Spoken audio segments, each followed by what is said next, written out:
Hey, there is no truth. Just do what you want. Another question is, does God exist? That's for you to answer, not for me to ask. Now, I first faced these existential questions when I was 18. And I was reading existential philosophy, notably by Sartre, a long-forgotten French alcoholic philosopher. But today, I ask myself the same questions. Is there truth? Where is it to be found? Now, for me, the truth is in reality. I want you to go to michaelsavage.com if you're near an iPhone, and I want you to link to the pictures of socialism at work in Venezuela. I want you to see what's going on while the liar in Venezuela, the president Nicolas Maduro, very much like Obama, claims Venezuela has the best health care in the world after Cuba. There's no electricity, no antibiotics, no beds, no soap. 7 babies die a day in the hospitals. Bleeding patients are seen lying strewn on the floor, and doctors are operating without tools. That's socialism at work. That's where America will be in not a long time from now, unless there is a sea change in the political process in the United States of America. Obama is leading us to this disaster as sure as I am sitting here. I have covered this over and over again. What is truth? What is reality? Is Bernie Sanders telling you the truth? Bernie knows what socialism brings, but Bernie won't tell you about hospitals without medicine or about doctors without scalpels or anesthetic. Instead, Bernie sells you a bill of goods the way Bernie Madoff sold his investors on a Ponzi scheme. Bernie Sanders is basically a Ponzi scheme artist. Hillary Clinton, Ponzi scheme artist. We know the Clinton Foundation is a slush fund. We know that she's got lots of bad baggage. We also know she will not be indicted because she owns the system. So that leaves us with Donald Trump. Now, many of us are not sure about Donald Trump, but we're betting on him. We're gambling that he can change things, and we hope he does. But it's not to be about Donald Trump. It's about to be these topics of the day. So I'll begin with some of the stories that show us what the truth is. For example, Obama, the communist liar, is spending millions of dollars to find summer jobs, not for poor black kids, not for poor white kids, not for poor Hispanic kids who are citizens. Your president, your socialist liar, is spending millions of dollars to find summer jobs for refugees. He wants to make sure that Utica, New York's young refugees are not without a job. So Mr. Obama, the socialist liar, is spending millions and millions of dollars to make sure it doesn't happen. President Obama set up his new summer opportunity project. Access to a job in the summer and beyond can make all the difference to a young person, especially those who don't have access to many resources and opportunities. Well, that's true. Why don't you talk about the poor white kids who don't have a summer job, or the poor black kids whose families were born here hundreds of years ago, about those who don't have a job? But no, Obama wants to make sure as a community organizer that the future is seated with future socialist voters, and so he will spend millions and millions of dollars launching dozens of initiatives across the land to make sure that not citizens but refugees get jobs. Here's another story. 2 drown after being swept out by a current off a beach in Miami. So I looked into that, and there were 2 rabbis, but they were not liberal rabbis for whom the bell doesn't toll. They were actual real Jews. They were Orthodox Jews who practiced God's commandments all day long, 6 times a day praying, 3 times a day praying, following every little commandment. And they went out into the water, probably wading. These are not swimming types, 67 and 66 from Williamsburg, New York. They're not the type that are ocean swimmers. These are guys who roll up their trousers above their knees and splash themselves with a little water under their arms. So a current comes in, grabs them by the feet, pulls them into the water, and they're dead. So the question to me is, where is God? Why did he take their lives? Why did he take their lives? Anyone have an answer to this question? There's no answer to the question. So does God exist? You tell me if God exists, because I'm not so sure. And the question is not whether I believe if God exists or if you believe God exists. The issue is, why does he let the good die and the evil thrive? That's all. It's a simple question that goes back to the beginning of time. If you study Mount Vesuvio, and you see the remains of Pompeii, Pompeii, where the mountain explodes, and you see the remains of Pompeii, you see people frozen in time as they're hit by the molten ash. Were they all evil? Is that why God killed them? because he wanted to kill them because they were all evil. Everyone in that whole city below that volcano deserved to die. Or that Christian school bus that goes off a cliff and 33 children are killed as it falls into a ravine. Why did that happen? Because he's a just God, or because it's just chance and it just was an accident? I'll let you decide. It's not for me to answer. It's for me to ask and for you to answer. So that brings us back to the question of what is the truth, and why am I asking the question? Because we have politicians, all of whom are lying to us from the top to the bottom. We have people in the media who never tell you a word of truth. They do it only for ratings, just as the politicians do it only for the money that they gain to stay in office. They could care less where the truth is. They tell you point blank they're lying to your face. And so we're left with our own lives to lead. Now, how do we lead them? Well, each of us has his own way to get through life. Now, for me, it came down to this a number of decades ago, which was survival. I decided that reality was truth itself. Truth and reality were the same, and to me, reality became survival. I didn't want to listen to anyone telling me. I stopped reading books on how to live. I stopped reading philosophers on what to think. I stopped listening to double talkers in the religious world who thought they know the answers when they didn't. I had to decide for myself what the truth was. And for me, the truth was survival, survival, survival. I found out that if I followed the rules of society, I would be crushed and thrown into the garbage can. That I, by following the rules, was thrown on the side of the road because of my race. Because I was not the chosen race or the chosen sexuality.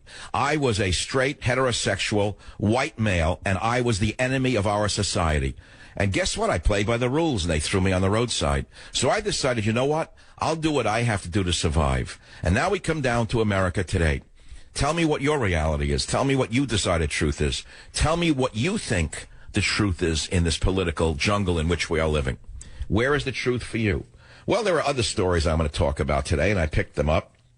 We touched on summer jobs for illegal aliens. African Americans need not apply. Obama apparently is catering to illegals more so than African Americans. I don't know why that doesn't excite the liars in the African American civil rights community.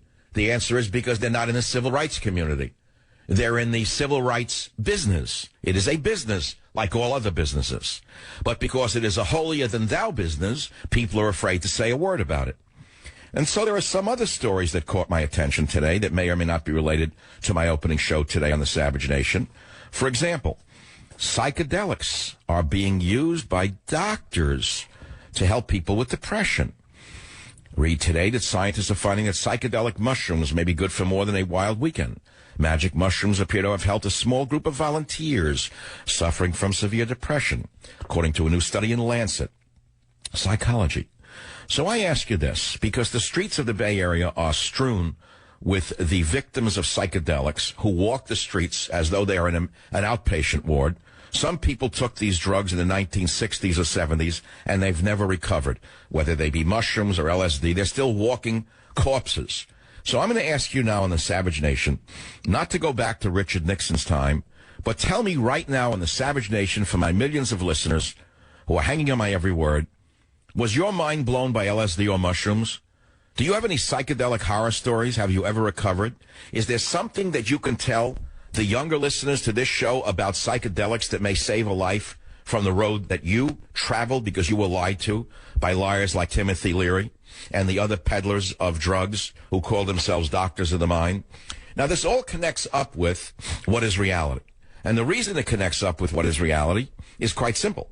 It's because many people were searching for, quote, the truth. And so in the 60s, they thought that the truth could only be seen by following the psychedelic pathways. Because after all, some Native American tribes used magic mushrooms or mescaline in these mushrooms, namely peyote, in order to see the truth.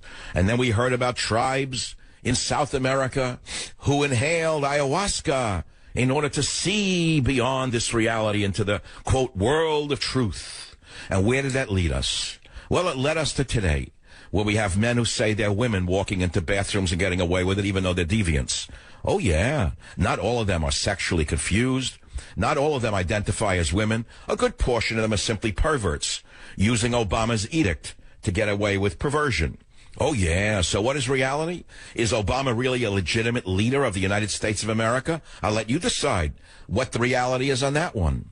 Is socialism really better for the masses of humanity? Before you open your pie hole and tell me what you heard at Harvard University, take a look at the pictures of the blood-strewn patients on the floors of the hospitals where socialism is actually practiced. Boys and girls from Harvard. This is the Savage Nation. That's just the opening. If you like what you hear, the phone number is 855-407-282. I'll be back. Join the Savage Nation. Call now. 855-400-SAVAGE. 855-400-7282. Savage. The Savage Nation is sponsored by Swiss America, the only company I trust with my financial future. Call 800-289-2646 or SwissAmerica.com. Strings that way, huh?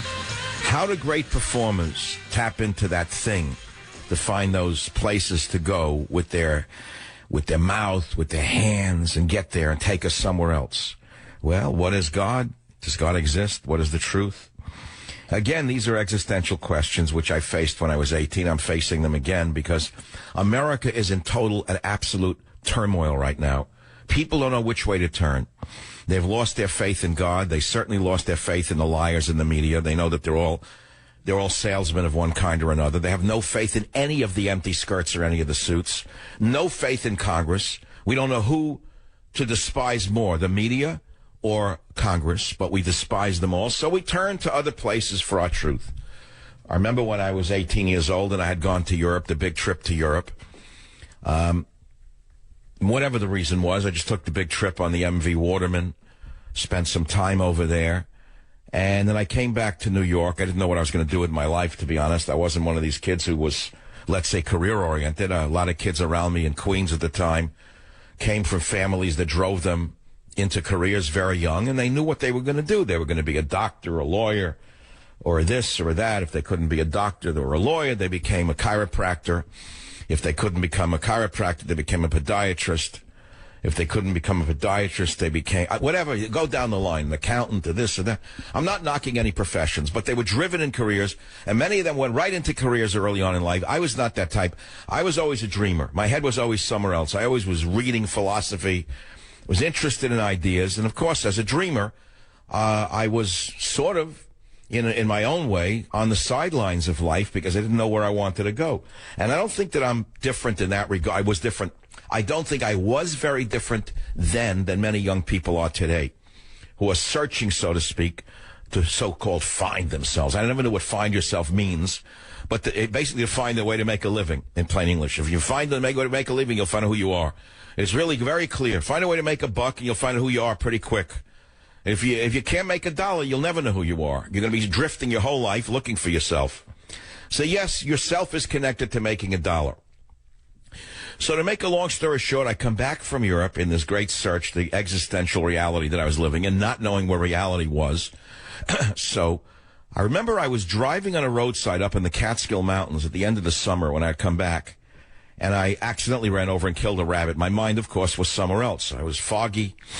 In my head, I was thinking, and I was drifting. So I remember killing a rabbit. I got out and looked at a dead squash thing on the side of the road. Not a big deal. I mean, people eat rabbits. But the point was, it was dead. So I looked at it, and I said, today, I never forget what I wrote. In fact, I could find the line in my journal somewhere, but I remember it very clearly. Today, I ran down and killed a rabbit. This is reality. It's in one of my journals, probably 1964. A little green book, I remember it. Today I ran down and killed a rabbit. This is reality. And then in order to augment my view of life and death representing reality, which is what most of the world knows, but we in America don't know, except those who live in the worst ghettos of the United States of America. They live in the reality of life and death every second of their lives. Even the kids who want to do something with lives, if they walk out and hit the wrong street and meet the wrong maniac, they die. Okay, like that rabbit, they're shot for no reason. And so I then went and took a weird job to this day I can remember it, Queens General Hospital. I don't know if it's even still there, probably is. It was way up on Parsons Boulevard in Queens. It was a red brick building with a huge smokestack that was emitting, the waste of the hospital in those days. They burned it, and it went out into the air, which is the reason I left New York at the time. The air was so polluted. So the point was I took a job as an orderly in the morgue. I'm not making this up. I know it sounds like, what? I just took a crazy job. Took a job in the morgue. Now, I'm not going to now launch into the murders at the Rue Morgue, because it's not about murders in the Rue Morgue. It was about what I saw in the morgue that helped solidify my view that reality is very much about survival. It's about life and death and nothing else. I'll be back to talk about these topics as related to how psychedelics ruined your life and does God exist, right here on the Savage Nation. See how it all connects? See the genius of Michael Savage. See how it all connects? Today I ran down and killed a rabbit. This is reality. Now I'm playing White Rabbit, and I'm wondering how much of this the people really get. Do they really want to hear this stuff? Now, it's going to be another Trump-free day. I can guarantee you that. Is there a crime? Do I get a demerit somewhere for not saying his name? Sometime in the next 3 hours, is there some kind of litmus test I must pass every day? I will not say the name. I just said I will not say the name today. We'll do other things on the program. And one of the things we're going to do is talk about what I'm talking about, because I'm interested in the topic. Where is the truth? We look to politicians for the truth. You're going to be vastly disappointed, my friend. So many people have turned to God, and many people have turned away from God in our lifetime. I think more people have turned away from God than have turned to God, certainly in my lifetime. The churches have emptied it out, which is why the Catholic Church in particular is importing people from other countries to fill the pews. It's very bad business, like a movie theater with no one going to the theater anymore. So they need the customers for the movie. So they got to get them from another country, which is now you step in with the immigration job. So let's look at the Bible for 1 second. I'll take your calls. Because if you read Isaiah, my favorite talk show host of his time, Isaiah told us, I will give children to be their princes, and babes shall rule over them. And the people shall oppress one another, every man his fellow, and every man his neighbor. The child shall behave insolently against the aged, and the base against the honorable. Tell that to Target. For a man shall take hold of his brother of the house of his father. You get the picture of what was going on? And then he wrote, as for my people, a babe is their master, and women rule over them. Oh, so there are certain truths that are found in the Bible that, even if they're just literary truths, seem to apply today. But does it mean anything in terms of you praying to some invisible entity that no one has seen in thousands of years? I mean, something happened thousands of years ago. People saw God. There was something about a burning bush. He told Moses and the Ten Commandments and the this and the that and the boom, the boom. And people have been killing each other over what the vision was for thousands of years. You have people within the same religion crucifying each other over their vision of what God said. You have people in the so-called monotheistic religions, Judaism, Christianity, and Islam, who think that they all worship the same God, and yet they don't seem to get along very well while worshiping this very same God. And they all ask the same question while they're butchering each other and robbing from each other. And the question is, where is he? If he exists, why does he let the little children suffer? And why does he let the evil get away with their evil? These are questions I can't answer. Nor do I even ask them anymore. I stopped asking them a long time ago, because I don't look for justice in the world. I don't see it anywhere. I don't strive for it. All I do is seek justice in my own life. I seek justice through survival. I'm going to say that over and over again. And if you analyze me, you analyze my show going back 22 years, you will find that my message, my political message of borders, language, and culture is about the survival of a nation. That's what it came down to. It was not esoteric. It was not in God we trust. It was in borders, language, and culture we trust. And what happened was, along came the anti-Americans, and it was pronounced primarily under Hillary Clinton and Bill Clinton. They were the ones who started the meltdown of our borders, language, and culture. Make no mistake about it. They pushed through NAFTA. They put in a woman into the INS, the INS. I remember her name to this day. She should be indicted for war crimes against this nation. I know her name. I won't even mention it. Her name should be cast into the hat of many people who've ruined this country. She was the one who first melted down our borders with Mexico. Then there was Janet Reno, who turned our motor vehicle bureaus into not DMVs, but departments of Mexican voters. They did it specifically to overtake the nation and rule the nation through chicanery, and to use illegal aliens from other countries who didn't even know what they were doing in robbing the treasury blind in order to use these illegal aliens to prevent those of us who know what they were doing from seeking justice. And so where we are today is that there's a revolution going on in the political world.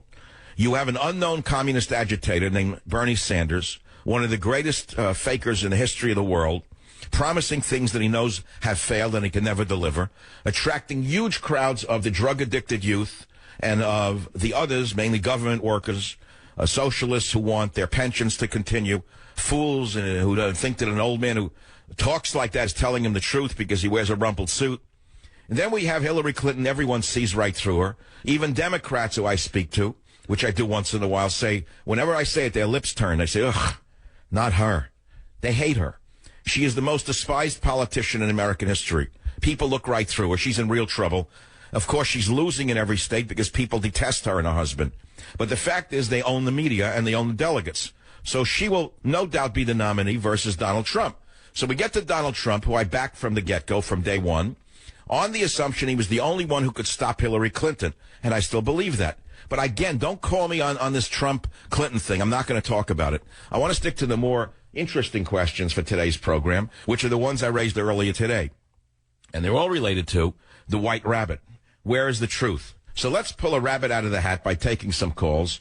Let's begin by going to Eugene, Oregon. K. Eugene in Oregon. Sid, line 3. Go ahead. What's on your mind, Sid? Dr. Savage, I'm one of those people who threw away a beautiful, brilliant future by getting involved with LSD in 1970 or so. Well, tell me what happened. I was a valedictorian in my junior high school. I had near-perfect scores on my SATs. I was doing brilliantly in college, and then I fell in with a group that was taking LSD. I took it every weekend for a year, and at the end of that year, I could not tell whether my memory of the day before was a dream I had had or had actually occurred. And I walked away from college. I was supposed to be an ancient history professor or an art history professor, and never looked back, and I spent the rest of my life working menial jobs. Well, it's a very sad story, Sid, and it's not easy for you to tell it, I'm sure. This is a product of the liars like Timothy Leary, who was one of the greatest devils in the history of America, because he pushed psychedelics like a drug dealer. And then you had the others around him who were psychedelic pushers. And now you have the psychedelic drug pushers back in business, and they're putting out so-called studies of 12 patients. 12 patients is not a study. It's a theory, and it's a bad theory. And the article says, scientists are finding that psychedelic mushrooms may be good for more than a wild weekend. Magic mushrooms appear to have helped a small group of volunteers suffering from severe depression, according to a new study in Lancet Psychology. 12 patients is not a study. But again, they're trying to push magic mushrooms, LSD, and even the new breed, the new strains of marijuana into the mainstream, which they've done very well at doing. These are not cures for depression. They are the causes of depression, Sid. Would you agree with that? Partially. I would say they do continue the depression, but I had issues when I was young that I didn't know how to deal with. Well, who does? That's why we're called youth. We're called children and youth because we don't know how to deal with problems. All right, so you got sidetracked. You went into this world, and that was the end of your life. And I appreciate you listening to the program and having the guts to call the show with, basically, I would say, your psychedelic horror story. And I think we should talk about that, because if I can save one child listening to the show from taking that drug, if there's one 15-year-old or 14-year-old or 18-year-old who is being prodded by some friend or friends to use marijuana, say, oh, don't be stupid, that stuff is good for you, or to try magic mushrooms one weekend, listen very carefully to what you're going to hear on this show, because it is a show that could save a life, and I will never know who you are. Never. Mary on KSFO, welcome to the program. Yeah, hey, I was looking for truth, so I started smoking pot in high school. I graduated to mushrooms and then LSD acid. It soured for me. I quit college. I went west. I actually ended up in Berkeley. I was following the Grateful Dead. I slept with all kinds of people. And I was at a concert one night, and I heard I saw Jerry Garcia look at me, and he goes, I was high on LSD, and he said, all rise for the dead. And I imagined that the roof was blowing off the theater. And so I got blown away. And my friends that I were with, I couldn't even talk to them. I was so blown. So I told them I wouldn't go home with them, and I ended up taking a ride with 3 security guards, and they ended up raping me. And they were taking me across the bridge to Richmond, and I was picturing the bay, and I was like, God, I hope my parents don't find me at the end in the bottom of the bay. So as we were going to Richmond, I was like, I looked at the moon, and it was falling out of the sky, and I was like, Jesus, please save me. And we got to a stop sign, and I opened the back door of the car, and I just started running, and I was able to get away. So I survived it, and I lived to tell. So that's my But where did that leave you? You were... So Jerry Garcia is well known to be one of the greatest devils of our time, lauded and worshipped by the fools around the world who think that his music, which was great music, by the way, it was all heroin music, it was drug music. He was another Pied Piper who led so many people into this horrendous hell of drugs. And yet he's held up as a role model by the fools here in the Bay Area. But you have a different story to tell. Did you stop using psychedelics after that horrendous experience? Yes, not right away, but I did.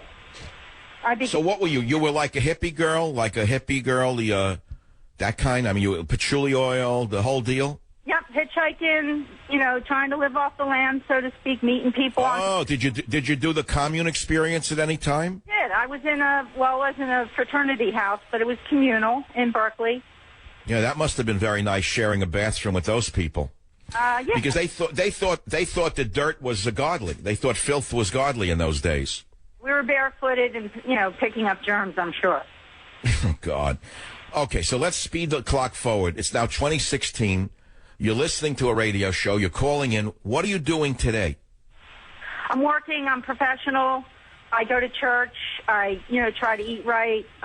Whoa. Let's go back to I go to church. The day you prayed for Jesus to save you, are you saying that you think God or Jesus stepped in and saved you? Oh, absolutely. I know it's true. There was no way. He took his hand off my neck when I said that. He was... Wait.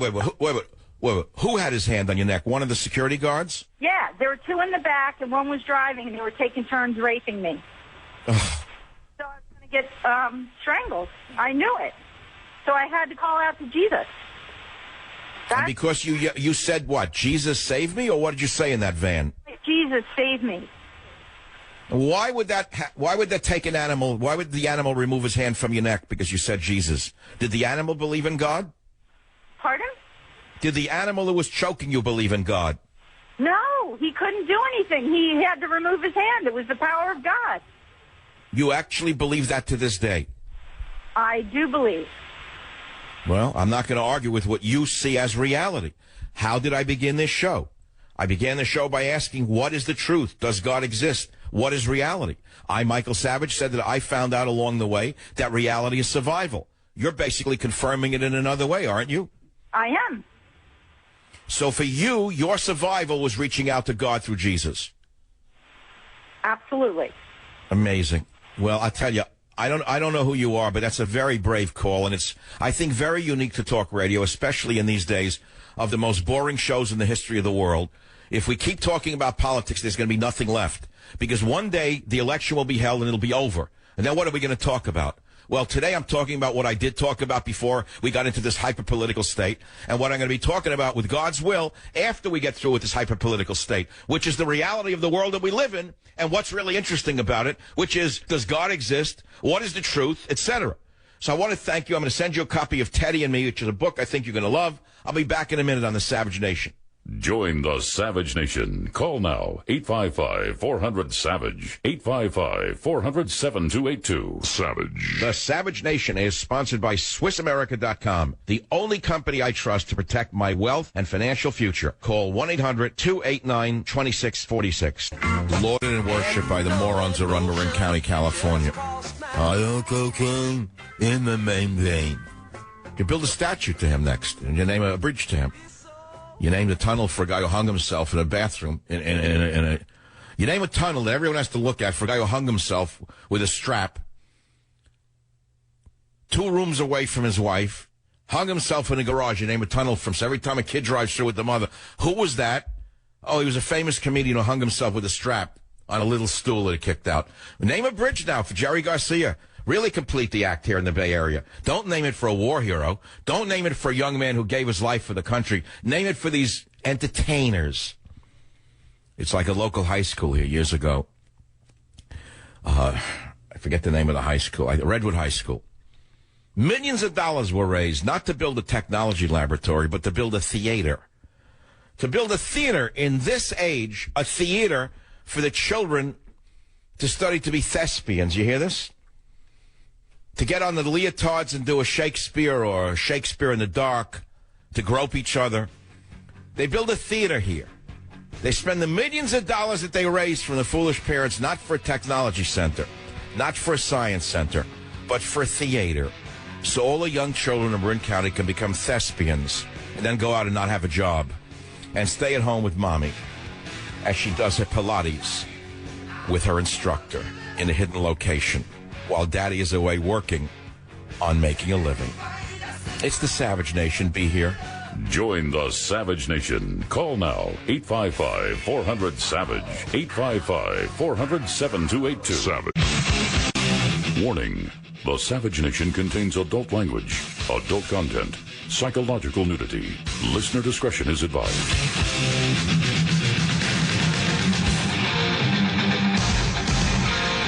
And now, America's most exciting radio talk show, The Savage Nation.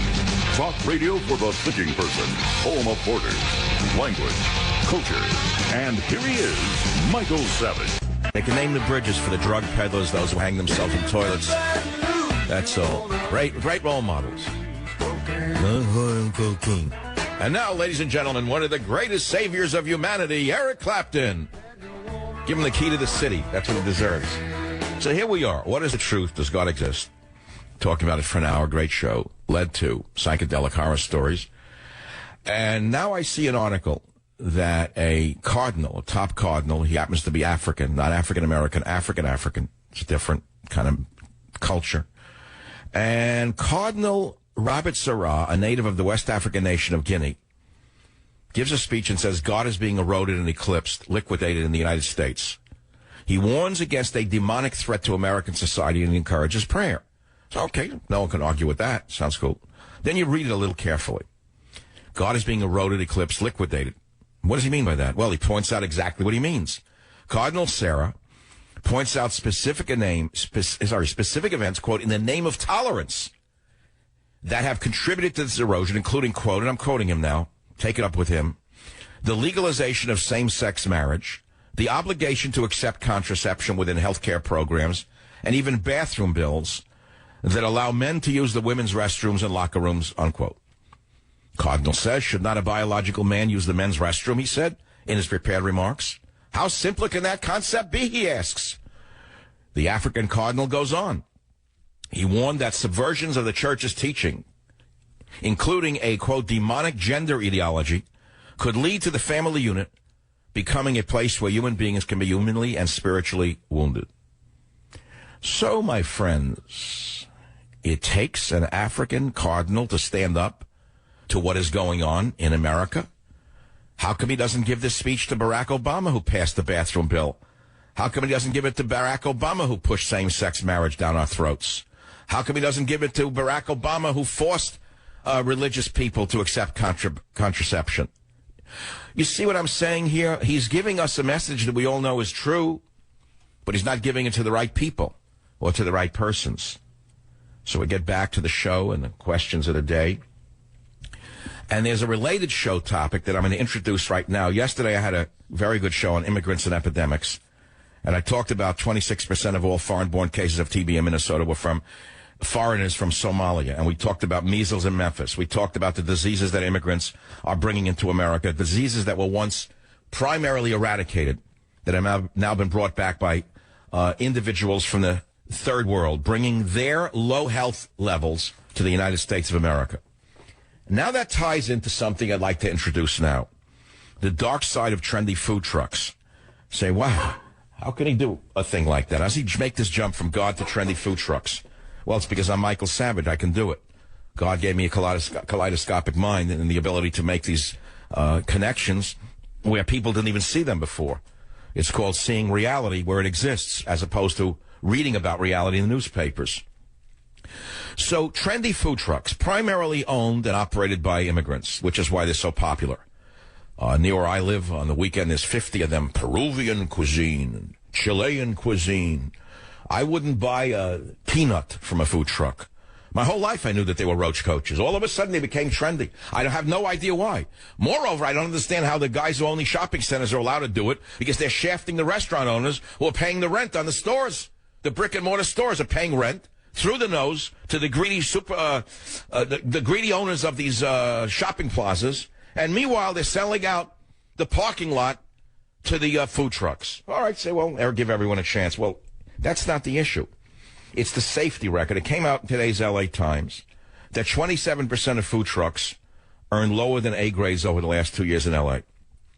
Compare that to less than 5% of bricks and mortars restaurants and about 18% of food carts that are found to be lower than A grades. So what is that about? Well, trucks are dirty.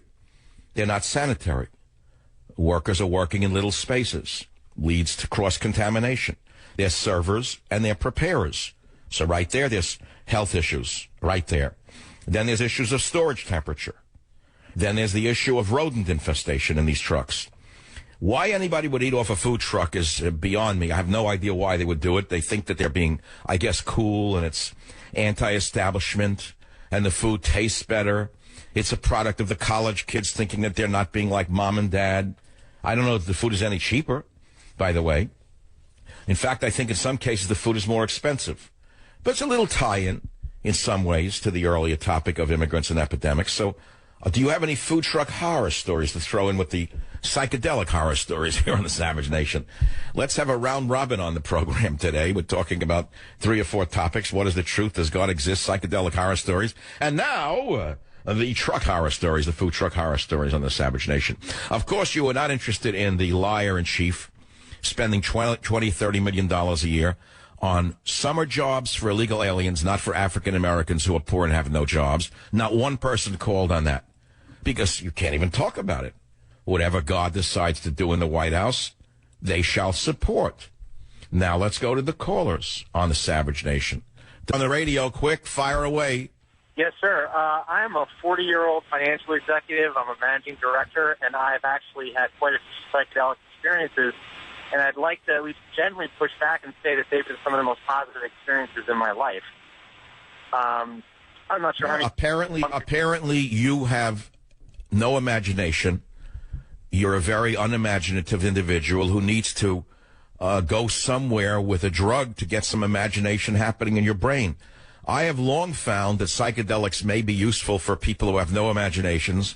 I call them the one-string banjos, but people like me who have Stradivariuses for a brain do not like psychedelics. We don't like our strings pulled by outside forces.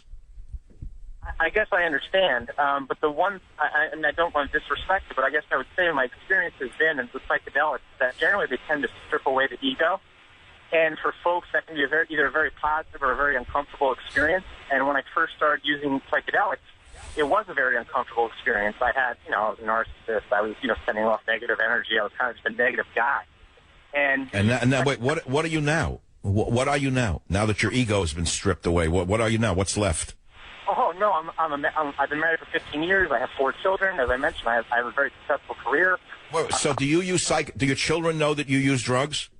No. First of all, it's a very rare incident now. I mean, maybe once a year, once every 18 months. Wait, you just said that it's been beneficial for you, so why hide it from your children?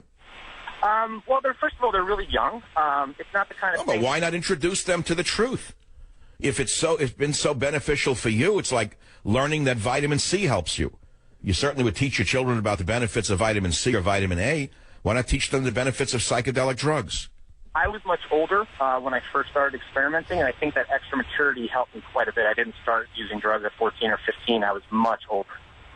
But I heard the same nonsense when psychedelics were being peddled, which is that it helps strip away the ego. What does that actually mean? How does a man exist without an ego-driven personality? What's left? There's nothing there. Well, it The more you peel away at the onion, you'll find out there's nothing inside the onion. It's a hollow space. There is nothing inside the onion. You peel away one layer after the other until you get to the center of the onion and there's nothing there. So what you're doing now is tampering with your reality and your sanity at the same time. It's a very dangerous road to go down. So I don't know what kind of psychedelics you use, know what doses, but I would say by listening to you, you've been very lucky so far. I mean, I appreciate that, sir. And I'm a conservative. I mean, I've never voted for a Democrat in my life. I'm not saying that if you use drugs, you're a liberal. If you don't use your... It has nothing to do with conservative or liberal. I'm not selling conservatism. I'm not selling Donald Trump. What I'm selling here is an attempt to get at reality. What is reality? What is truth? Where is God? So have you seen God on one of your trips? Oh, certainly not. Well, I am religious, and I do go to church. It had nothing to do with a religious experience. So what have you seen on these ego-smashing trips that we should know about? Myself. And I know that's... Okay, well, whoa. Okay, your ego stripped away. What is yourself? Well, I mean, when I was younger, it was definitely like I was sort of an angry young man. I mean, a blue-collar guy in a blue-collar neighborhood. I'm sure you've met the type before. I grew up in suburban New York. I just had a lot of baggage. I was a street kid for the most part, and I just didn't know how to... Wait a minute. So it's exactly what they were doing in the 60s, which was stripping away the masculinity of young men, mainly young white men, and turning them into mush. They were feminizing them with the peddling of the lie that, if you strip away your ego, you'll see a gentler self. I don't understand that. What do you mean you were a lost soul because you're a blue-collar guy, a street guy? It sounds like you were a regular man. So what did they turn you into, a metrosexual? No, far from it. I'd love to put my wife on the phone and have me describe it as feminine. That would be really fun conversation. Okay, so you haven't stripped your ego away. You just learned how to say you did. Well, it temporarily strips away your ego. It comes back. I mean, once the effect of drugs wear off, I mean, you either use what you saw or you can... All right, so what drug is it that you like to use recreationally to get to this place? Very rarely. I mean, I have done psychedelic mushrooms on numerous occasions. I have done LSD on a handful of occasions, and I probably smoke marijuana once a month. So you're not really a heavy user in that regard. Well, all right, but what you're trying to say is that you have tried, you've used them, you've experimented, and it hasn't destroyed your life. Okay, glad to hear it. You're one in a very large sample of lives who have not been ruined by hallucinogenics. Let's go to another caller. Brian on WFNC Radio in North Carolina. Let's see what Brian has to say. Brian, what's your topic? The psychedelics I found in my vast experience with them really did show me a lot of truth. But the problem is that the truth that revealed just usually ends up giving you more questions. And then the questions are bigger and bigger the more truth is revealed until you get to a point of confusion where you're really a lost person and you can't make you don't even belong in this realm almost anymore. And to be honest with you, I came to eventually see it from a place of desperation that it was really, there's something. Are you on a cell phone? It's very hard to hear you. It's a muted sound. Can you just use a landline or something? Hi. Yeah. Yeah, take it off speakerphone. What is it you're saying? What I'm saying is that you do learn truth on psychedelics, but the question... Well, what do you mean you learn truth? What, you see visions and that's truth? You see a vulture flying through your brain, that's truth? Well, you have spiritual fulfillment. You can see things and feel things that you would have gotten from a God if you were talking to. So in other words, crawling around on the floor like an infant and seeing a vision gives you a sense of truth? Well, no. That's part of what you may go through physically, but you actually have feelings and senses of fulfillment. Sure, you have very strong feelings like a psychotic in a mental ward. They also have very strong feelings. See, this is all part and parcel of the mythology, and it's only a product of a society that is so protected that you can get away with turning yourself into an infant again and not wind up crushed by an enemy. This is the indulgence of America, is to be able to experiment with these things without any consequences. In the harsh world of the real world, this puts you at great risk of being, let us say, terminated on planet Earth. In the very real world, no matter what visions you may be having, you would be terminated in the very real world called the third world. Back in a minute on the Savage Nation.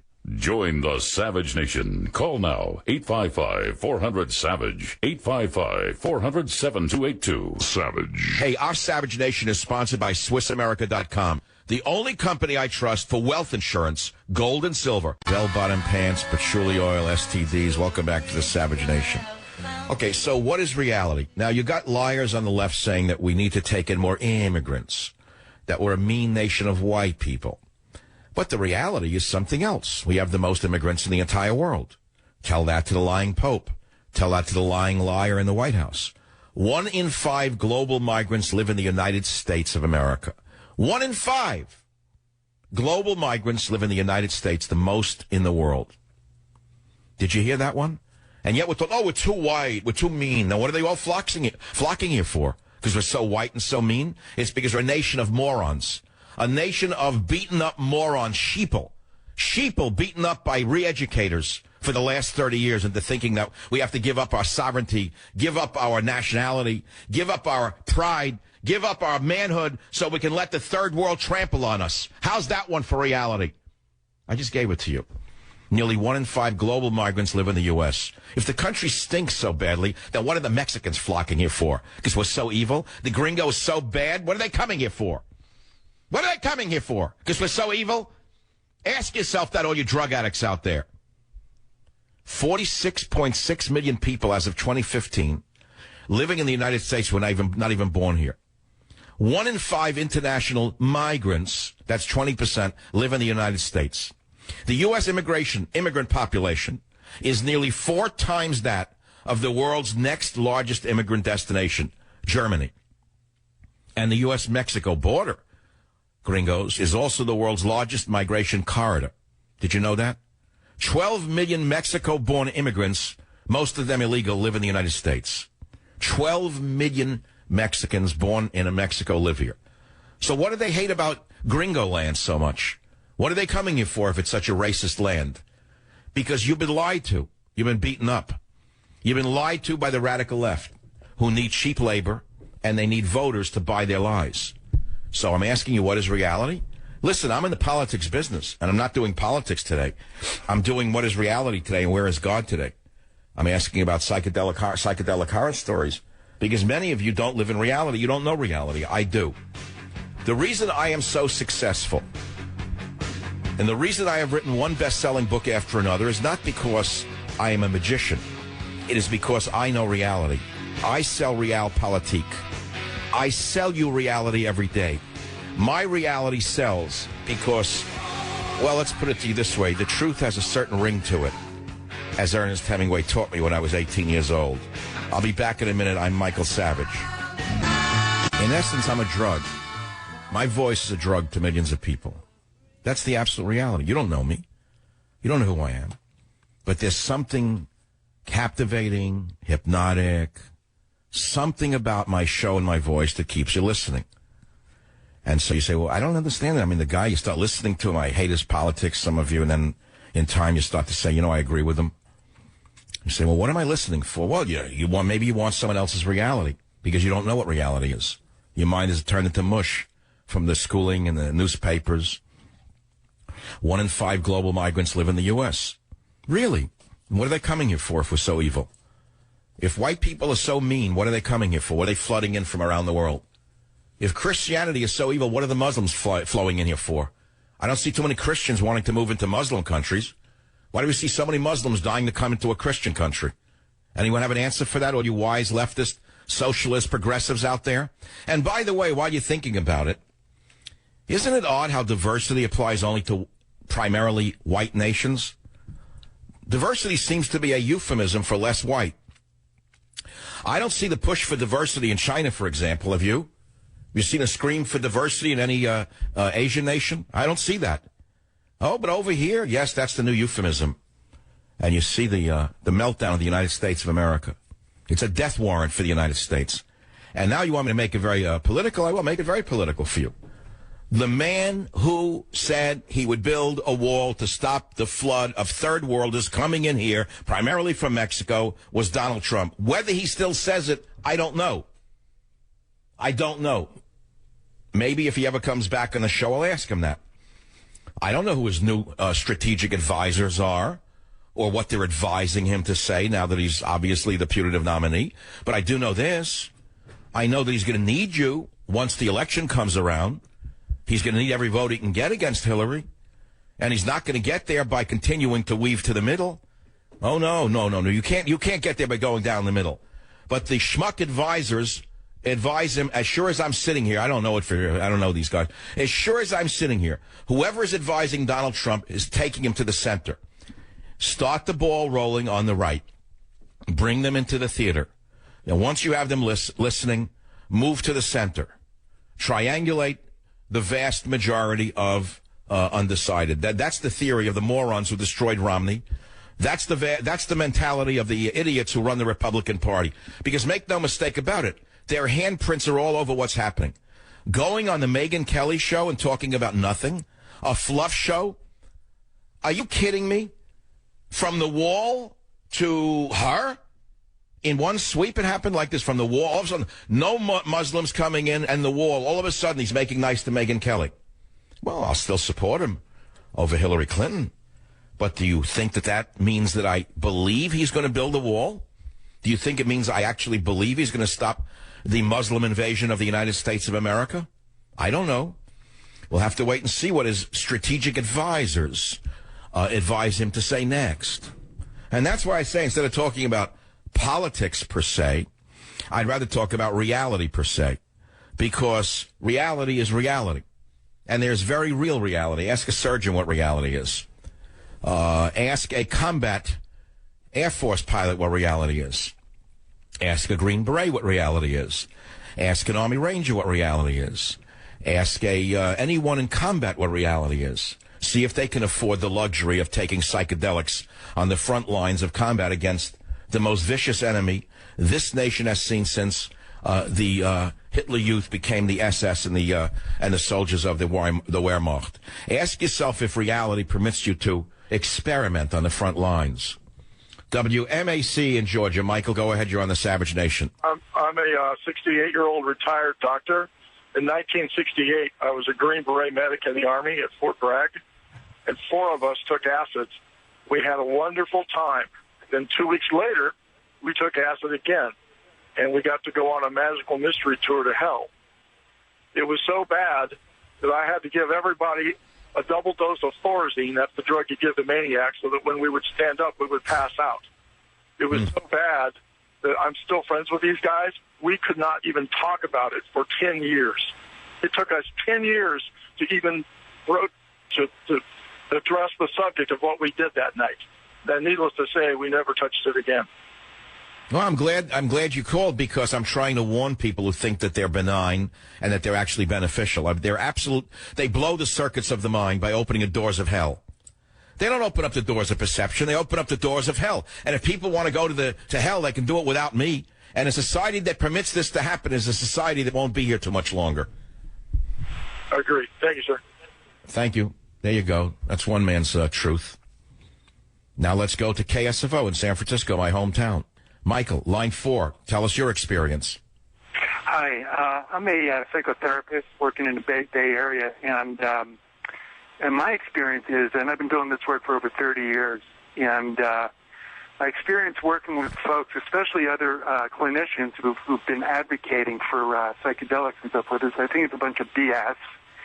I think what it does is it puts an individual into a place of novelty with absolutely nowhere to land. Doctor, the reason I brought up the subject is because a study of 12 patients saying, oh, yeah, using hallucinogenic mushrooms is good for treating depression, that's rubbish. It's nonsense. It's absolute nonsense, yeah. I know there are listeners to this show, especially in the San Francisco area, some of whom are doctors who ran the Haight-Ashbury Free Clinic. They know what drug use has done to people and how it blows the circuits of the mind, probably for life. That's what I'm trying to get across here. It's not simply to sound cool by bashing drugs. I'm trying to warn people away from this. Somebody's peddling a false bill of goods here. Yeah. When I was in grad school, we were studying the work of a guy named Gregory Bateson, anthropologist. Yes, Bateson. Bateson, Gregory Bateson. He was married to Margaret Mead. Yes, exactly. Great guy, great man, great mentor. Talked about code congruency, which means that the mind has a certain certain personality to it, a certain way that it manifests. And when things are not congruent to the code, then all kinds of hell can break out. And what can happen is when a person comes back down from their experience, because the drug itself is not code congruent to their natural nervous system neurology, they become further alienated from themselves. So rather than connecting someone with the, quotes, inner self, it actually alienates them from their inner self. Absolutely. And as a result, it's further alienation from community and more social isolation. Amazing. Yeah. Because I remember the 60s very well, and all of the drug users were always saying, hey, man, smoke this, take that. It'll help you get rid of your ego. What they were doing, in essence, was attacking the individual, particularly the strong males, with that nonsense by saying there was something wrong with their ego and that it was evil for a human being to have an ego. I'd like to know what human being who has succeeded at anything in the world does not have a strong ego. Have to have one. You have to have one. That's how you move through the world. That's how you make decisions. Right. So this whole 60s thing about dissolving the ego was really about dissolving the human being and weakening the society, and enter the devil. There we are. Here we are so many years later, and take a look at what's happened to this country because of all of this rubbish about eliminating your ego. If I want to take this to a different level, what I would say is the meltdown of our borders, language, and culture is the equivalent of an acid trip for the nation. Still, look, yeah. And the only place where that kind of philosophy really works well, and I'm not dissing it because, I believe in good spiritual paths, is, somewhere in India in an ashram where you dissolve the ego and you go, and you devote your life to wearing a loincloth and doing yoga and that sort of thing. But in our culture, we need ego. I mean, we need it. Now we may need to update it, We may need to update our value systems. We may need to take a really strong look at it and take full responsibility for it. But we would be lost if we didn't have egos. That's how we navigate through the world, I agree 100%. What I came to understand in the early 70s, when I had to understand what was going on in myself and the world, I came to understand that this Eastern philosophy, if you even want to call it that pushed the massive drug use and the assault upon the ego, was deriving from societies where there was no upward mobility whatsoever, where they had been trapped for hundreds, if not thousands of years in an unmobile society. There was nowhere for them to go. And so the best place for them to go would be to evaporate their ego so they didn't even have a personality left, because that's where they belong with their no ego, their no self. It was a place where it was groupthink, banging drums. In other words, just what you said, the ashram and living in that limited world. But, of course, in the world in which we live, it's an ego that is required to survive altogether, let alone to thrive. Gotta have it, yeah. Well, we did it. We did it. And I thank you, Doctor, for one main thing that just came out of the conversation, because I've always been a guy who could think out loud, think on my feet, so to speak, and think on my feet. He just helped me elucidate a very important insight. And if you're listening to the show, write it down. Steal this thought. Do a screenplay. Write a book. Create a puppet. Make a bobblehead. Which is, what Obama is doing to this nation is the equivalent of an acid trip to a human being. He's dissolving the ego of the nation by stripping away our entire personality, our borders, language, and culture. I'm Michael Savage, and I approve of my insight. Join the Savage Nation. Call now, 855-400-SAVAGE, 855-400-7282. Savage. Your Savage Nation is sponsored by SwissAmerica.com. It's the only company I trust for tangible assets, gold and silver. Call 800-BUICOIN. Psychedelic horror stories, because it's taking us in so many different directions that I didn't think we would go to, frankly. I asked, was your mind blown by LSD or mushrooms? Have you ever recovered because of a false story by so-called scientists or researchers saying that 12 patients took 2 doses of psilocybin? That's the active ingredient in hallucinogenic mushrooms. And that the drug staved off their clinical depression for at least 3 weeks. Now, that's absurd for a number of reasons. One, because 12 patients does not make a study. It's an observation. It's not a study. It has no meaning whatsoever. Epidemiologically or medically. That's number one. Number two, what was the control drug? Number three, what was the long-term effect? Number four, what happened after the 3 weeks? It's stupid. So they're trying to sell drugs now at every level of our society. It started with the marijuana peddlers, the marijuana industry. Wherever you turn, you got people smoking and eating this garbage, poisoning their minds for forever, not knowing the danger they're putting themselves in. But, hey, it's a free country. I've long said decriminalize drugs. I didn't say legalize them. It's a little different in some ways. There are far too many people in prison for use of drugs.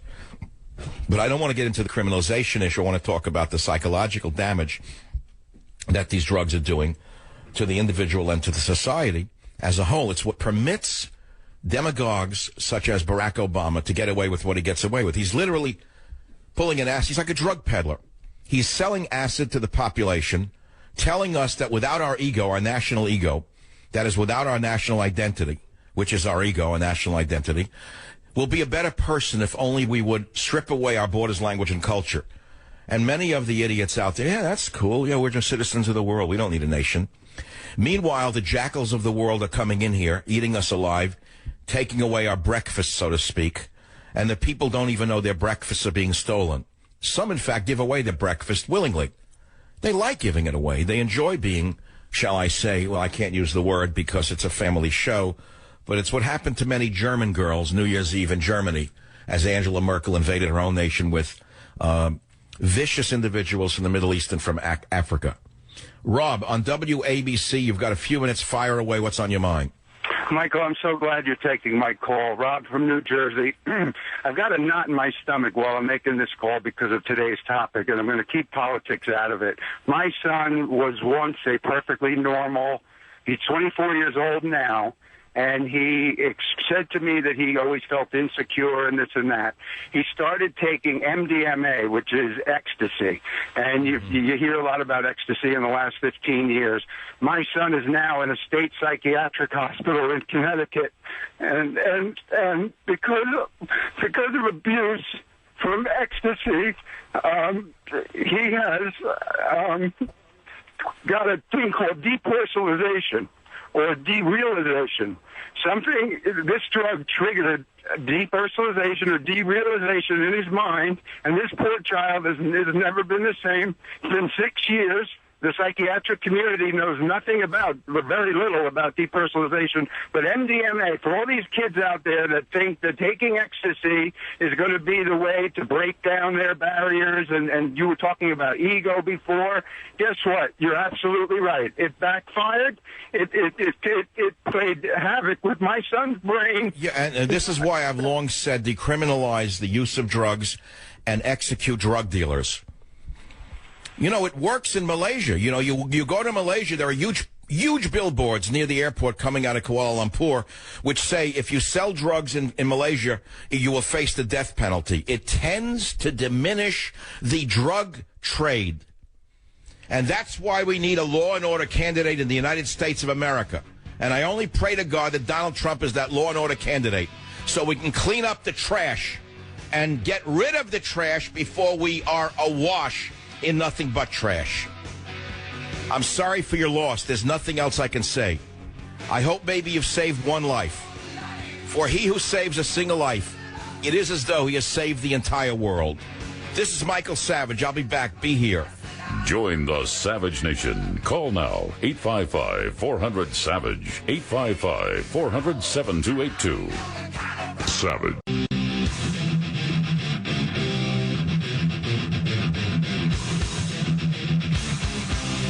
Warning.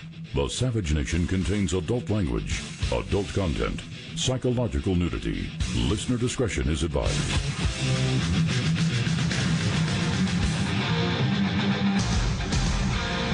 And now, America's most exciting radio talk show, The Savage Nation.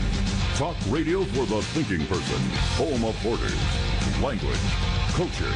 And here he is, Michael Savage. From the UK with Deceit, the Beatles brought us Lucy in the Sky with Diamonds. They triggered the sexual revolution in many ways, the drug revolution in so many ways. And here we are, decades later, suffering as a result of the strip down of the national ego. As I said in the last hour, borders, language, and culture representing, in my mind, the personality of a nation, which is dissolving right in front of our eyes on the acid trip called diversity and compassion.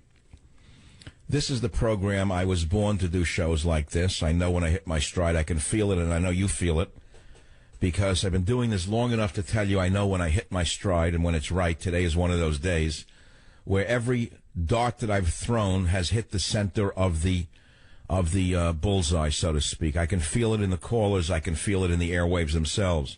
And I have to ask myself, before we continue with this, I would say, dialogue, on the subject of psychedelic horror stories or the other subjects that I have raised of what is reality, does God exist, and such as I've described to you from my point of view. The morgue, today I ran down and killed a rabbit, that reality thing that I began with. I'd like to pull back for a minute and ask myself, why is the show catching a wave today? Why are people so phenomenally attached to not only my own insights or my own words, but those of my callers?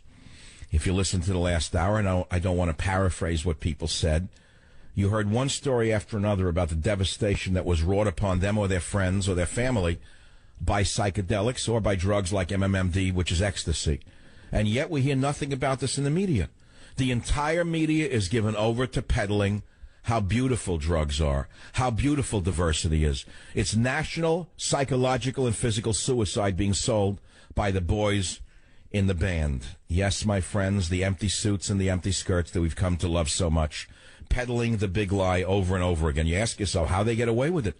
Why would anyone believe a word they say when we know the opposite is the truth? And I ask myself today, A, how I arrived at this topic, B, why I'm doing a topic, C, why the people are responding. I'd have to say because in this hyper-political atmosphere in which we live, especially in talk radio, with the clutter, every day, Clinton and Trump and this and Sanders, every day they can't take it anymore. They've heard it all. They want to have the election and get it over with. They're tired of the reality show. The people are sick and tired of the media circus. They're sick of it. They're sick of it. They made up their minds. They want to vote and they want to go on with their lives. And they want someone to clean up the country. They want somebody to stop the flood of illegal immigrants. They want somebody to stop the meltdown of our national identity. They want somebody to stop the insane spending that is bankrupting our great-grandchildren. And they want the people who are doing it to us to be thrown into jail for the crimes they're committing against this nation. That's the zeitgeist to this election, I can tell you right now. I don't need to ask anyone. I don't need the New York Times to confirm I'm right. I'm right. They need to confirm through me what's really going on because they don't know. They live in their own world.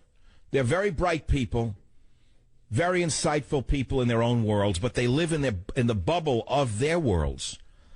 They're not me. They don't have my life experiences. They haven't lived through all of these iterations of America. I have. And I am here. And I'm here for a reason. And whatever the reason is, I'm telling you like it is from my point of view. So you could say, okay, define it as borders, language, and culture. Good for you. Now what do we do about it? Well, you know what we have to do about it. Here's another story from Jihad Watch. Muslim McDonald's worker planned jihad mass murder attack at Heathrow Airport. You say, oh, well, that's only one of them.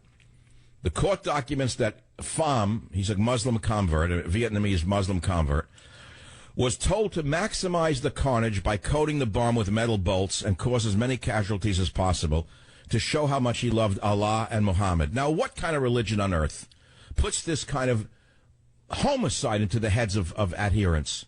What religion on earth does that? Buddhism doesn't do it. Judaism doesn't do it. Christianity doesn't do it.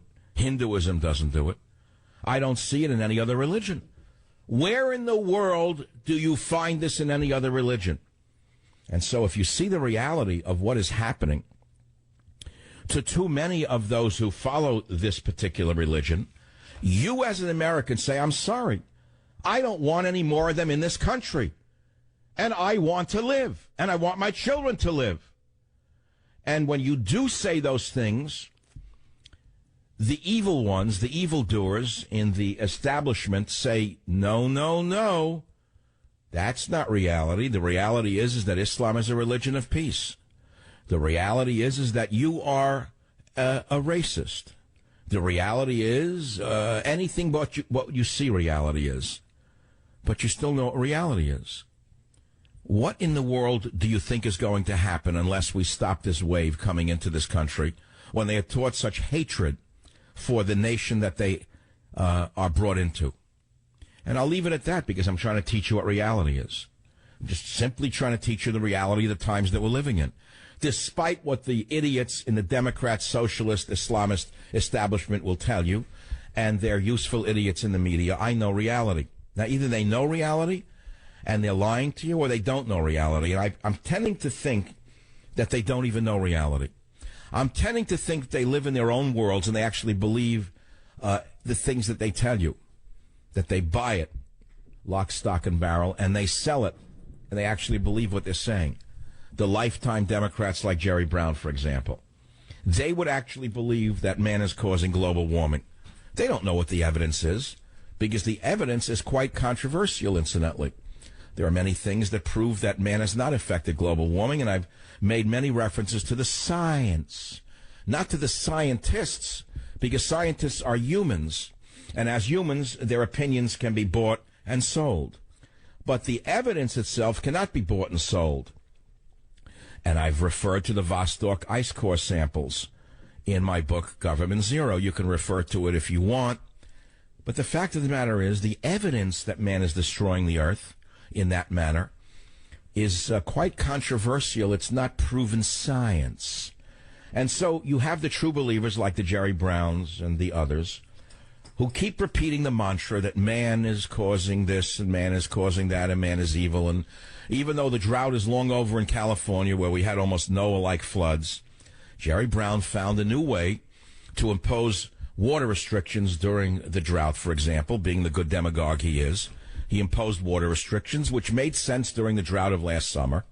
But then, of course, what happened was we had the Mediterranean climate kick in, and we had the deluge that I knew would follow, which I told you last summer. Stop with the world is coming to an end. Stop with the sky is falling. We're going to have the wettest winter in many a decade. And sure enough, we had the wettest winter. Am I a fortune teller? No, I just know the history of Mediterranean climates. I also lived in California long enough to know that these things of drought and rain run in cycles. But the point is that even though the drought is long over and the reservoirs are overrunning, Jerry Brown found a way, as the good demagogue he is, to keep the restrictions he put in place during the drought in place after the drought, only because he could. It was a furtherance of his big government mentality, to go along with his big ego mentality, to go along with the government control of our lives from cradle to grave. And that's the opening to hour number 3 of the Savage Nation. If you care to call on any of these topics, the phone number is 855 400-728 to 855-400-SAVAGE. My website is michaelsavage.com. My latest book is Teddy and Me, which is an interesting, I shall say, diversion from my normal political books. It's a delightful book that would be a perfect gift for your father for Father's Day, if you want to give him something soft and beautiful, from a man who is the same as I just said, a man named Michael Savage and his little dog, Teddy. WABC Tom, what's on your mind, Tom? Yes, hello, Dr. Savage. My name is Tom, and I wanted to tell you I'm a 65-year-old male with 2 failed marriages, currently married now, who imbibed psychedelic drugs from my early teens, starting, I was born in 51, so probably starting in 65 to 68. As a result of that, I discovered that I had what I thought was some sort of super ego that I developed and made me superior to other people. And my IQ was charted at 142 when I was 11 years old, which of course put me on the path to underachievement all my adult life. Well, hold it. That's a very important point you just made. Your IQ was seen as being very high, and it put you on a path to underachievement? Correct. Absolutely. Yes. What? Because you thought you were so smart you didn't have to work? Correct. My teachers told me. Yeah, no, that's 100% true. That's like children who know they're going to inherit money who become lazy. Indeed. This was a problem with my entire formative years. And I discovered after imbibing all those psychedelics, I had created what I would consider a chasm or a rift between my ego and my personality and my, if you will, soul or human body, which prevented me from experiencing normal physical relationships and intellectual stimulation, emotional empathy, etc. I suffer from that today, which has created a path by which... Oh, wait. You said that the psychedelics opened up that view for you. So you're saying it was always there, only you've never been able to cure it, but you're not saying the psychedelics caused it, are you?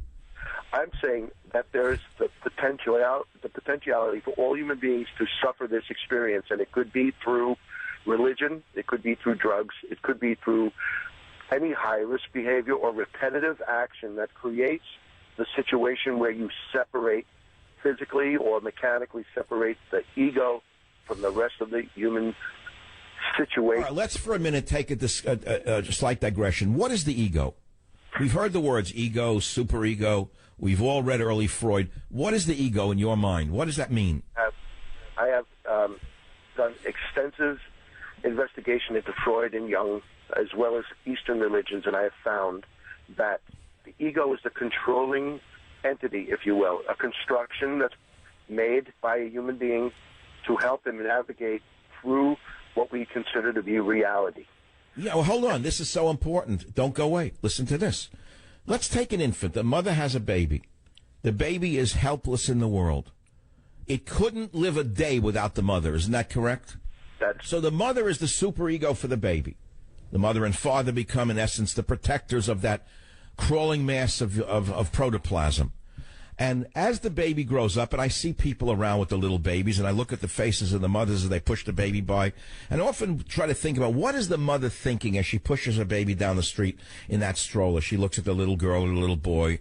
She probably sees a future ahead where that child will go to school, and she hopes he will or she will succeed in school and then go on to being whatever she imagines that child will be, right?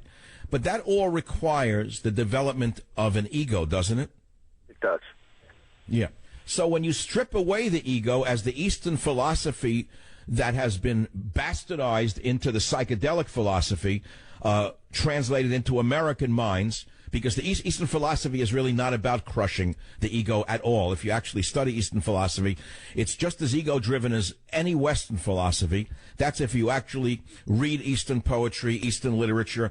You'll find that the bastardization of Eastern philosophy is translated into America as to say, okay, you don't need an ego. If you strip away the ego, you'll find the actual beautiful self within.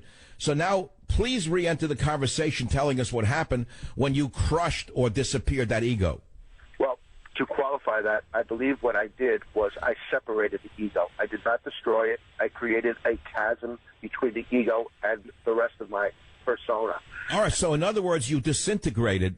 You disintegrated. Listen to the word. You disintegrated as a human being. Would that be an appropriate statement? That is appropriate, and I believe... All right, so in other words, acid really is an acid. It literally destroys the integration of the selves or the pieces of the self that make up the whole. This is a very important subject. It's probably groundbreaking for the mass audience. This is probably well known in psychiatric circles.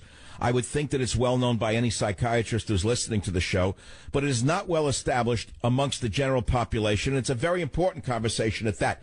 And before I take a quick break, and stay on the line because I want to go there. I'm getting so excited by this show in so many different ways I can hardly describe it. I once visited a very important religious figure with some of the same questions you raise. And he listened to the whole story. And the more he listened to me, the more he knew he had to say the following. And what he said to me was, Michael, if you take a stick and you put it into dog crap in the street, no matter which way you turn that dog waste, it's still dog waste. And in that sense, he was the most brilliant man I've ever met. I'll be right back. Join the Savage Nation. Call now, 855-400-SAVAGE, 855-400-7282. Savage. My Savage Nation is sponsored by SwissAmerica.com, the only company I trust to protect my wealth with gold and silver. Call 800-BUICOIN. Back to Guru Mike on the Savage Nation. Now, I had a little fun insight during the break. I was thinking about it, like that thing about the dog stuff with the stick that I told you from the Holy Man, which is a true story, and it really straightened me out. But can you imagine if I really wanted to cash in and just be a guru, what I could do with a story like that? You know how many people would come to, let's say, Guru Land to see Michael Savage, the big build-up? They're in the auditorium, they're waiting for me to come out. There's whatever, the Rolls Royces, if you want to do that. I'm not into that, but 7 Rolls Royces are outside the revival tent, surrounded by the beautiful winnowy women that these gurus surround themselves with in the robes. And all of a sudden I come in the flowing robe, and I come in with my dog Teddy, and I have a large stick in my hand. And then Teddy does something on the floor of the stage. And without a word, I take the stick and I put it into the dog droppings. And I say to the audience, many of you are troubled in your own minds. You don't know who you are. You don't know what you are. You don't know what reality is. But listen, my friends, look what happens when I put the stick in the dog droppings. No matter which way I turn the stick, it's still dog droppings. Thank you for being here. They go crazy. That's the kind of insight that you'd expect in some kind of modernistic guru thing. Someone will steal this one and make a YouTube out of it.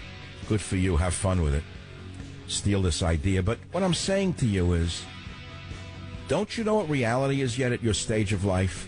No, most of us don't. I do. I'm very lucky. I have a very strong personality. I didn't always, but I learned to have it. Just work at it. It's like a muscle. Just exercise your personality. It'll get stronger. Join the Savage Nation. Call now, 855-400-SAVAGE. Savage. You have to ask yourself, how did your grandparents or your great-grandparents get through life without taking LSD or smoking dope? Welcome to the Savage Nation. How could your great-grandparents put up what they put up with and not have to have a joint or eat some marijuana cookie to get through a day? How come they were able to do it? How come they didn't need drugs to get through life? Oh, your life is so much richer because you use marijuana or you use drugs, or you MDMA, sure. You have a much richer life, right? Sure, absolutely. So keep committing suicide and call it enlightenment. It's not my business what you do with yourself. Throw your life away. Throw your country away. Throw your life away. I can't do anything about it. Try to explain to you what's going on. It's a drug lobby at work. What you're listening to is the drug lobby one way or the other. It doesn't matter whether it's legal drugs that are poisoning society, such as OxyContin. And I've said for a long time the manufacturers of OxyContin knew what they were doing. I've read detailed studies on the early studies of Oxy, and they knew that it was not a 12-hour sustained painkiller. And they covered up the evidence. They've even paid fines and settled lawsuits. They should be in prison. Their assets seized.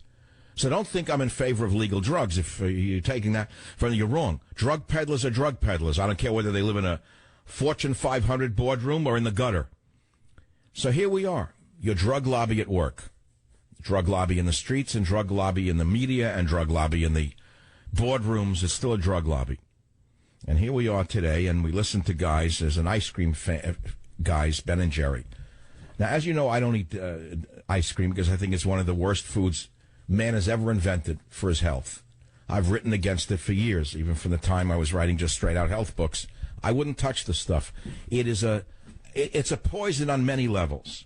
So now you have two fat white guys from Vermont named Ben and Jerry who are super psychotic leftists who use the profits that they've made peddling this evil drug called ice cream against America. So the latest thing is they put out a thing called a new thing about the Voting Rights Act. Listen to clip number 9. You got to hear this garbage.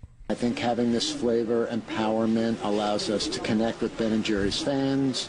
We're going to work nationally on trying to help reauthorize the Voting Rights Act.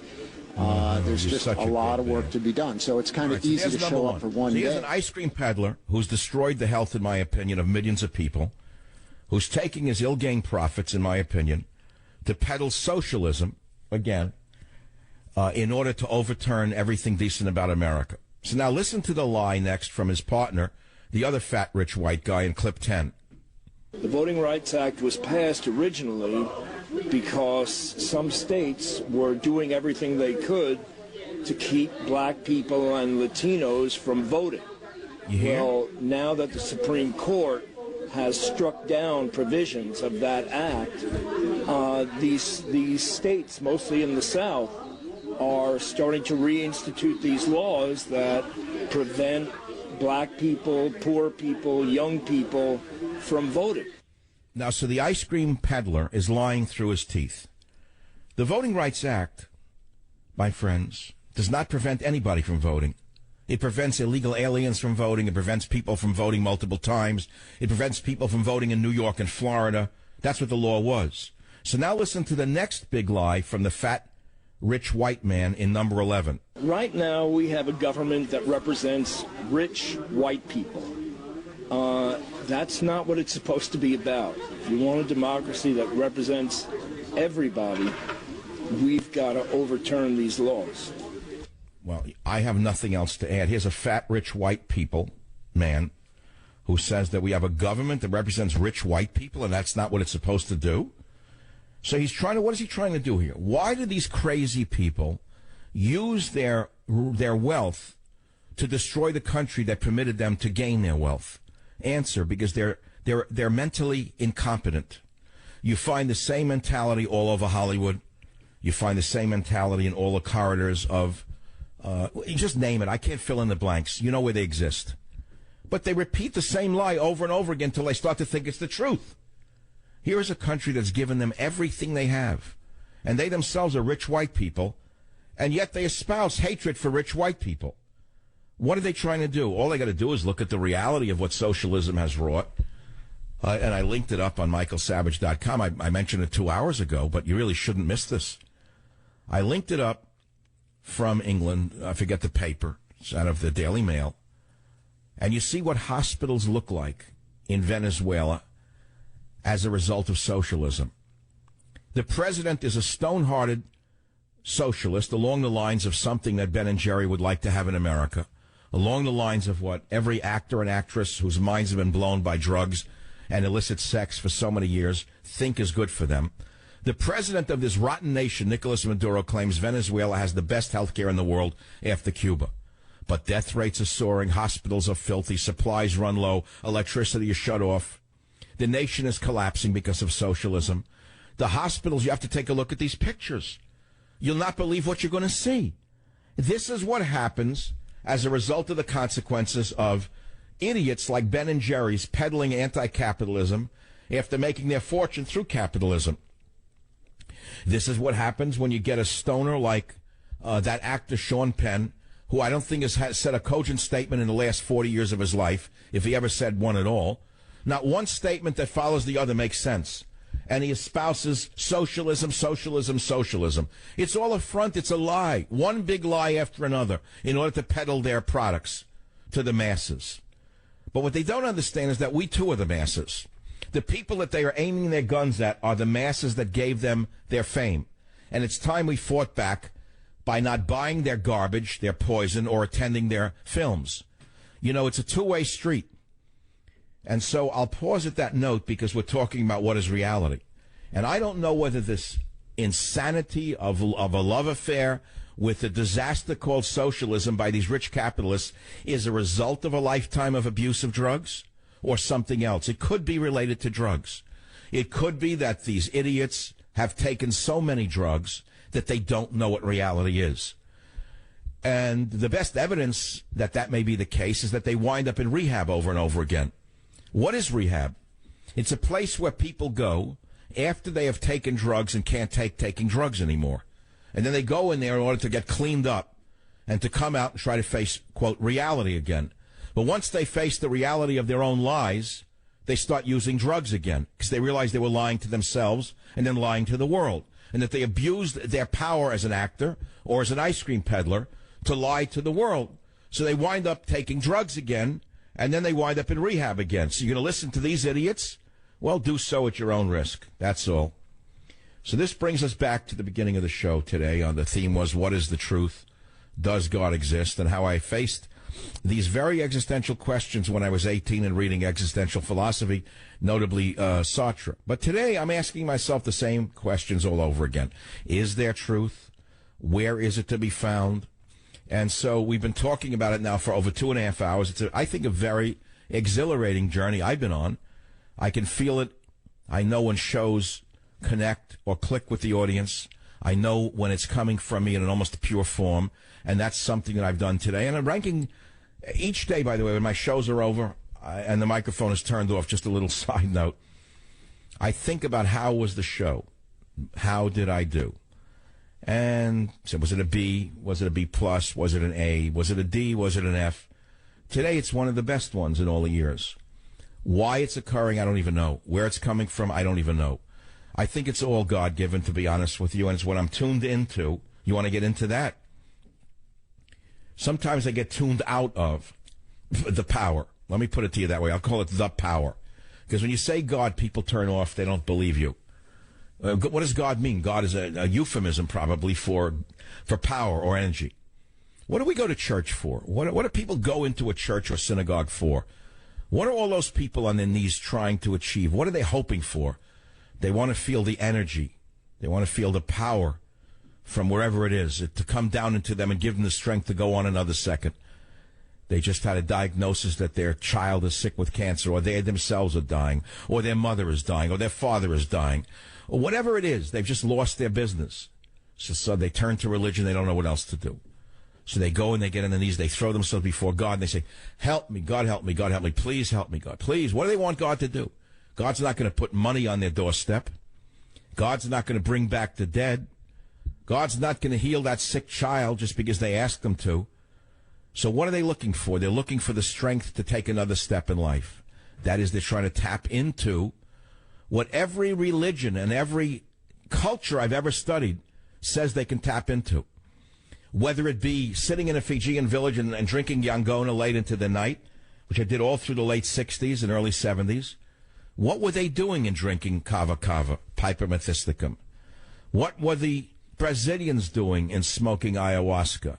What were the Native Americans doing when they were taking mescaline through peyote? What are the Christians doing? What are all the religious people doing? What are the Buddhists doing as they chant and play the drums and fast? Are they not trying to tap into a higher energy? I think that's what they're doing. Now, what's the higher energy for? To give them strength. And that's the sum total of it all, because it comes back to what I told you at the beginning of the show, which is my analysis of what is the truth is really simple. It's not very complicated. Truth is survival. End of story. That's it. That's the whole story. Now, that's true for a man. It's true for a nation.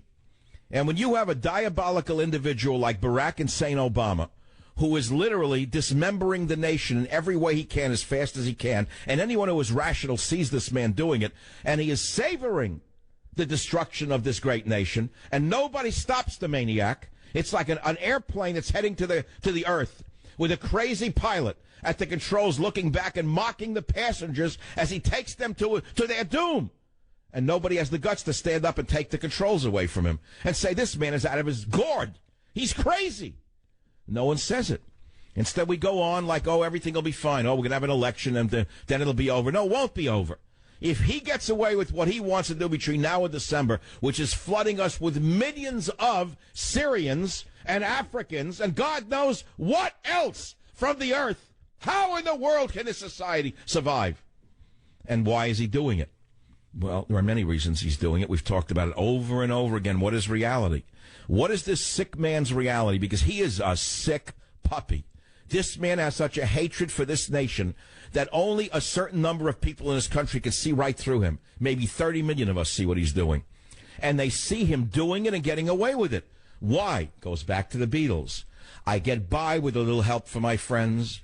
I get high with a little help from my friends. Oh, yeah, he does. He owns Jake Tapper. He owns Wolf Blitzer. He owns Prancer. He owns Dancer. He owns ABC and CBS. He owns NBC. He owns Fox. He owns NPR. And so he gets high with a little help from his friends, and he gets by with a little help from his friends. But 30 million of us look right through this maniac. This is the Savage Nation. Be here for the finale.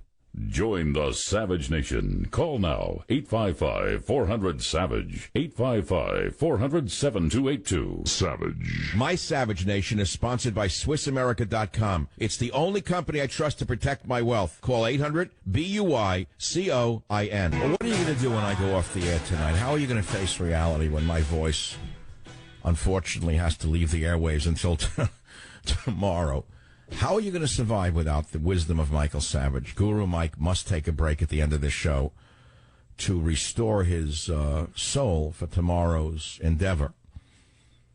But as you well know, my friends, we are living in hyper-political times, and I took us on a magical mystery tour of other realms of reality, which is the entire universe, other than politics. Didn't you have a life before politics? Won't you have a life after your political obsessions? I did. I will. And I'm sure you did, and you will. They're not the sun, the moon, and the stars. They're only a very important part of our life politically, but you know and I know there's more in the world than politics.